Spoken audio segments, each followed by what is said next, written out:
the first man.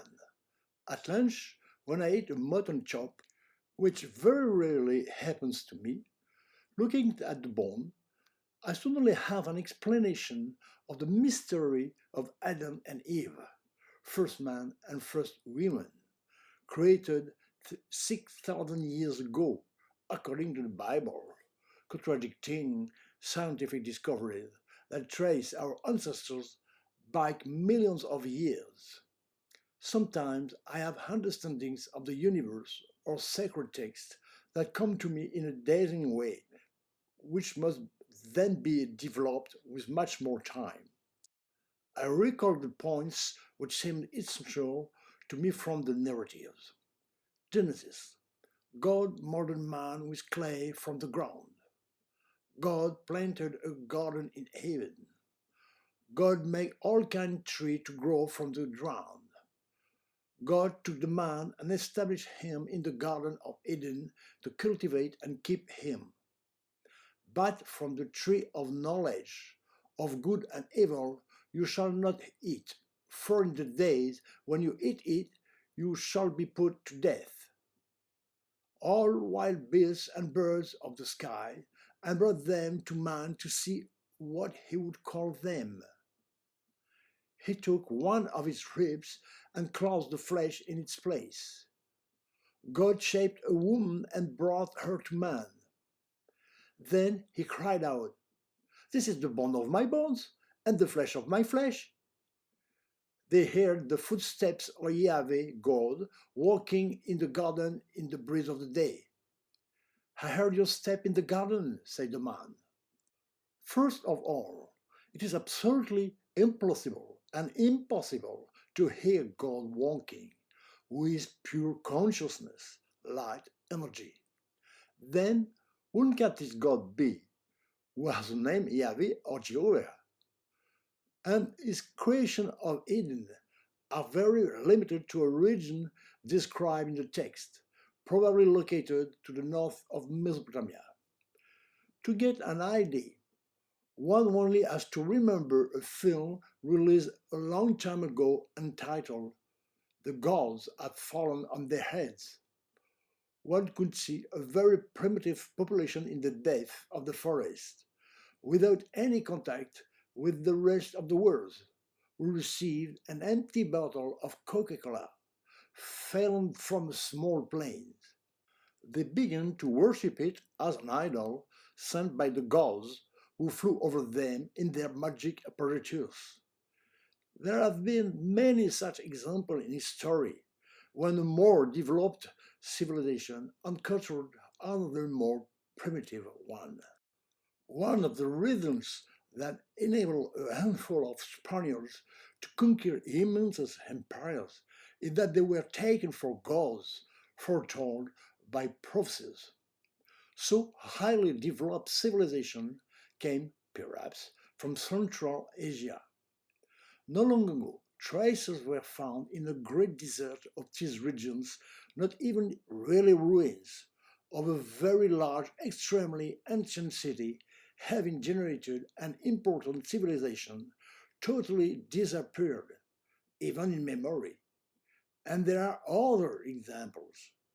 Speaking in modern language, it seemed that a team, an expedition, was sent from this city or another to explore. At his head, a chief, a boss, called Yahweh. He established a colony and built a center with a large garden. However, he needs manpower to take care of it. Precisely, nearby there is an extremely primitive people. He chooses the one he guesses smarter than the others. That he gets out of his filth is mud. It is known that prehistoric peoples frequently covered their body with mud of various colors to protect themselves from insects and for clan reasons.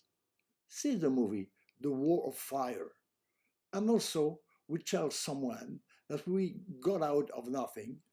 I'll pull you out of the mud of the creek.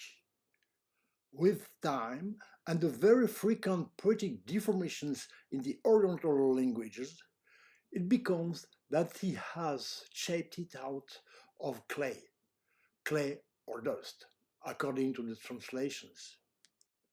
He shows him everything so that he can do his job. But there is a far too sophisticated place for him to damaging. Likewise, a laboratory set up in a wilderness area inhabited by very primitive peoples, as there still are, which would use local personnel, should prohibit certain areas that are too fragile or dangerous. The threat of punishing him with death clearly shows that he is only one of many. God certainly would not have considered destroying his own creature for such a small fault in relation to the importance of this creation. By letting man to say what he calls things, he simply works as an anthropologist to learn the language of the primitive. As for the rib, he simply taught him a lesson in biology and sexuality. He taught him what the rib he had between his legs at times served and which contracts in the flesh when it is no longer in action. Contemplating the small rib of sheep or lamb, the relationship with a male erection became evident, especially with a man rib. Even in the early 19th century, explorers in Polynesia discovered peoples who made absolutely no connection between the sexual act and the fact of having children. They believed that they were sent to them by spirits or gods without making the connection with copulation. Many other peoples were unaware of this link. This is why, under the shock of this revelation, Adam realized that in a certain way he has given birth to the woman whom the Extasium has been seeking from the other primitive, that is flesh of his flesh, since it is his sex that generates other humans. The snake. It's funny. Everyone seems to find it normal for a snake to speak. Nobody seems to wonder that in the Bible it's the only animal that talks. To my knowledge, only in fairy tales or stories for grandchildren do animals speak. Obviously, it's not the animal. This is how it came to mind in the fulgurant that accompanied my lamb chop. The person designated under this term was a lieutenant and assistant to the Grand Chief. When he learned of Adam's prohibition against touching or using a certain object or device, he must have thought that man was intelligent enough to be able to use it. He left the bridle on her neck and suggested to Eve to get her to try it out. However, Adam must have made a mistake serious enough to kick him out. Not accepting his responsibility, he threw it on this bastard, this camel, this dog, this snake. It was not an animal, but an insult. Moreover, it may not even have been a fault, but an inability to properly perform the task that had been assigned to him, which motivated his dismissal. For despite the death threat, Yahweh kindly dismissed him. Yahweh God made coats of skins for man and his wife, and clothed them with them.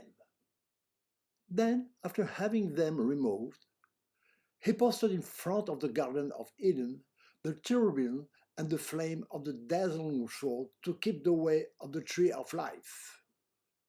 The cherubim are simply warriors of Yahweh's team who spin their swords, reflecting the sunlight, to frighten Adam and Eve and to send them away. The tree of life is symbolically the easy life in this well-ordered orchard, in opposition to the vagaries of wild picking. Then they return to the midst of their primitive people, to whom they will teach what they have been taught, while continuing to have links with the colony led by Yahweh. They supply it with hunting and agricultural produce. The story being told by the descendants of the primitives is hallowed with marvelous. If it had been told by the members of civilization who came to plant the Garden of Eden, the version would have been very different and much more realistic. As for saying that Adam and Eve are the first men, we can say that they are the first men aware of their humanity in their people, their tribe. Formerly, the names of tribes, such as the Inuits, the Chechens, the Uyghur, etc., meant men in their language. All those who did not belong to their clan, their tribe, were not considered as men. To see the colonization of Africa, and especially slavery, justified because it was said that the blacks were not men, or the conquest of the East Indies and the question that they were invalid about the humanity of the Indians of America. In a nutshell, Adam and Eve were the first Hebrew and not the first humans. And all of this came into my head in a split second looking at the lamb chop.